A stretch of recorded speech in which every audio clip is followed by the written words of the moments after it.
The village of Thanjavur was buzzing with excitement. It was the night of the harvest moon.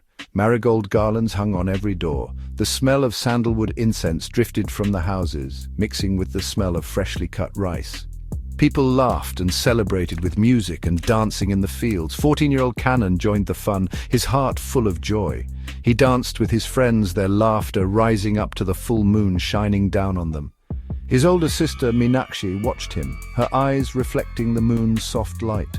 Suddenly, everything changed. The ground shook. The moon's reflection in the Cauvery River turned blood red. A terrible scream cut through the air. Ugly figures came out from the shadows of the coconut trees. Their eyes glowed with evil. Their skin, a sickly green, shone in the moonlight. The villagers' happy shouts turned into screams of terror. These were the yakshas, evil spirits people only whispered about. Kanan watched in horror as the yakshas attacked his village, their claws dripping with poisonous spit. They moved incredibly fast, leaving a trail of destruction and sadness. Kanan's heart pounded. Fear almost swallowed him, but in all the chaos, he saw her. Meenakshi, her eyes wide with terror, was being dragged away by the monsters. His sister's scream rang in his ears as they disappeared into the night. Kanan wanted to scream, to fight, to do anything to save her. But he couldn't move, frozen by fear and helplessness. The night that started with joy ended with the smell of death and the bitter taste of loss. The harvest moon, once a symbol of good things to come, now reminded everyone of the night Thanjavur fell. Weeks went by. The once happy village of Thanjavur was now silent, haunted by the yaksha attack. Kanan walked through the ruins of his home, his heart heavy with grief and guilt. He had lost everything: his family, his friends, his home. Only ashes and memories were left. He held tight to the silver anklet he found in the wreckage, the last piece of his beloved sister. One evening, as Kanan sat by the river, a rough hand touched his shoulder. He looked up and saw a tall, strong man with wise eyes. The stranger said his name was Velan.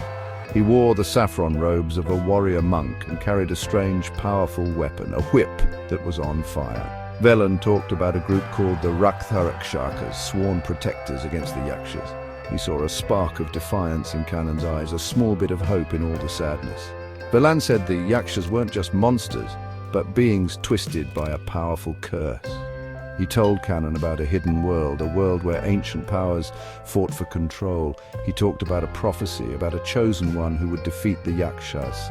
Kanan listened, his grief slowly turning into a burning desire for revenge. He wouldn't let his sister's death be for nothing. He would become the warrior he was meant to be. "Join me," Velan commanded, his voice strong and steady. "Become a Rakshaka. Learn to fight, learn to protect, avenge your village, save your sister." Kanan looked at the anklet in his hand, the cold metal reminding him of his loss. He looked into Velan's eyes and saw not pity, but a challenge, a way forward. With new determination, Kanan nodded. "I will train," he said firmly. "I will fight. I will become the weapon that destroys the yakshas." Velan led Kanan through thick jungles and dangerous mountains, far from the places he knew as a child. They were going to a hidden monastery high in the western Ghats. The air felt strange and powerful as they got closer to the monastery gates, guarded by huge statues of fierce gods. It wasn't just a temple. It was a fortress, a training ground for warriors. Inside, Kanan met others who had suffered because of the yakshas. He saw the pain in their eyes, the burning need for revenge that he felt too. He met Amara, a strong young woman who fought with 2 daggers. Her spirit, unbroken by all the bad things that had happened to her, connected with Kanan. They were connected by their shared loss, a shared purpose, bigger than their own sadness. The monastery was filled with the sounds of metal hitting metal, the chanting of ancient prayers and the shouts of the teachers. Kanan trained hard, pushing himself to his limits. He learned how to fight from experienced warriors, masters of weapons with elemental powers. The Raksharakshakas weren't normal soldiers, they were guardians, their skills passed down for centuries, their spirits strong because of their faith. Life at the monastery was tough, a real test of Kanan's will. He learned to fight with a fierceness he never knew he had. He learned to use the chakra, a sharp spinning disc. He learned to turn his anger and pain into a weapon against the evil that had destroyed his world. But during the hard training, he found comfort in his fellow warriors. They shared his pain, his anger, his thirst for revenge. He the warrior's power. With Velan as his teacher, Kanan grew stronger. He wasn't the scared boy who watched his village burn anymore. He was becoming a Rakshaka, his body strong from training, his spirit toughened by loss and desire for justice. Velan taught him not just how to fight, but why they fought. The Rakshakas weren't driven by revenge, but by a sacred duty to protect innocent people, to keep balance between the human world and the supernatural world. Amara, with her fiery spirit and amazing skill with daggers, became his training partner and friend. They pushed each other, challenged each other, and became close. Amara saw through Kanan's tough outer shell and sensed his pain.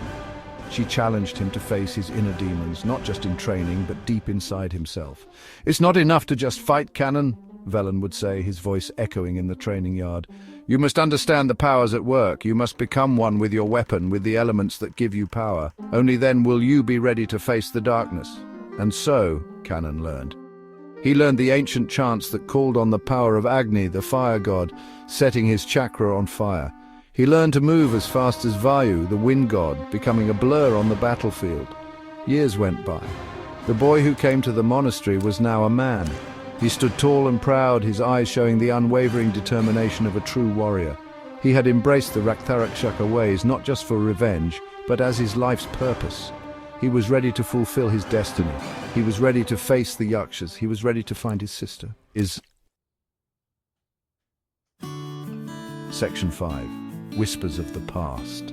The monastery was more than just a training ground. It held ancient knowledge, its walls covered in paintings of epic battles between gods and demons.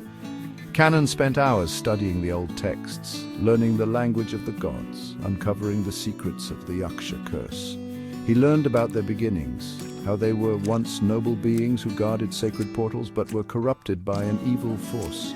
He learned the legend of Shivadanu, the magical bow said to have the power to destroy the yakshas. Made by the gods, the bow was hidden, waiting for the right person to use it. The prophecy spoke of a warrior chosen by destiny, one who would unleash Shivadanu's power and bring balance back to the world. Kanan felt something inside him, a sense of purpose bigger than his own revenge. One evening, while meditating in the monastery gardens, Velan came to him. The old warrior looked serious and urgent. "The yakshas are getting stronger, Kanan," Velan said gravely. "Their leader, the one they call the Night King, is gathering his forces. He plans to unleash terror on the human world."